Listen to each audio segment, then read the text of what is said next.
বছর আগে আমি প্রথম মধ্যমগ্রামে আনি ব্লগিং জগৎটাই নষ্ট হয়ে যাচ্ছে। মানুষ যখন পছন্দ করছে কিন্তু সেসব যারা ফুড ব্লগার গেলে সেসব দোকানে বেচাকেনাও ডাউন হয়ে যাচ্ছে। আমি তোমাকে বলে দিচ্ছি, বলছি কিছু অংশ ফুড ব্লগারকে মানুষ এখন নিতে পারছে।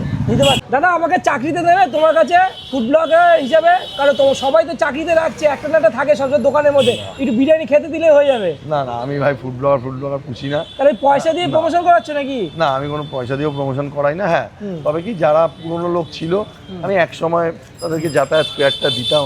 আচ্ছা, বা ফুড নিলে ফুডে কিছুটা 10% ধরে ডিসকাউন্ট। তোমার কোনো লোক নেই, পকেট লোক নেই? পকেট লোক কি বলছো দাদা, সব জায়গায় পকেট লোক করে থাকে। আর এখন সত্যি কথা বলছে, দেখো একটা খোলাখুলি কথা বলছি, এখন খারাপভাবে নিও না, হয়তো তোমার প্রফেশন হতে পারে, তুমি ভিডিওটা করো, আমি তোমায় বলছি সবাইকে না, কিছু অংশ ফুড ব্লগারকে মানুষ এখন পছন্দ করছে। ফুড ব্লগার তো দালাল হয়ে গেছে। হ্যাঁ একদম, দালাল এখন দালালি হয়ে গেছে। দালাল হয়েছে সবাই না, কিন্তু কিছু অংশ, 100-র মধ্যে 2-3টে কিছু অংশ ফুড ব্লগারকে মানুষ সত্যি পছন্দ করছে না। বরঞ্চ সেসব যারা ফুড ব্লগার গেলে সেসব দোকানে বেচাকেনাও ডাউন হয়ে যাচ্ছে। আমি তোমাকে বলে দিচ্ছি, খারাপভাবে নিও না ভাই। তুমিও হয়তো ব্যবসা করো, দাদাও হয়তো ব্যবসা করেন, কিন্তু আমি বলছি কিছু অংশ ফুড ব্লগারকে মানুষ এখন নিতে পারছে না। মনের কথা তুমি বললে একদম।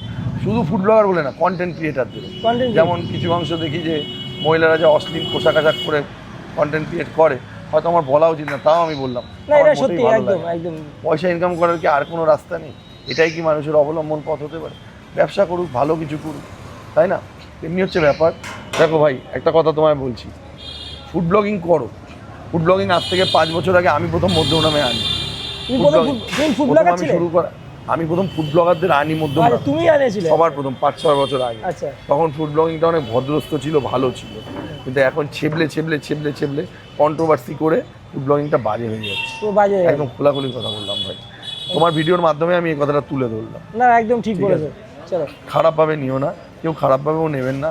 আমি কোনো ফুড ব্লগারকেও ছোট করছি না, কিন্তু কিছু পার্সেন্ট ফুড ব্লগাররা এমন কিছু ভিডিও করছে, এমন কিছু অ্যাক্টিভিটিস করছে, যার ফলে ফুড ব্লগিং জগৎটাই নষ্ট হয়ে যাচ্ছে। একদম ঠিক। এবং আগামী দিনে এটা আরও খারাপের দিকেই যাবে।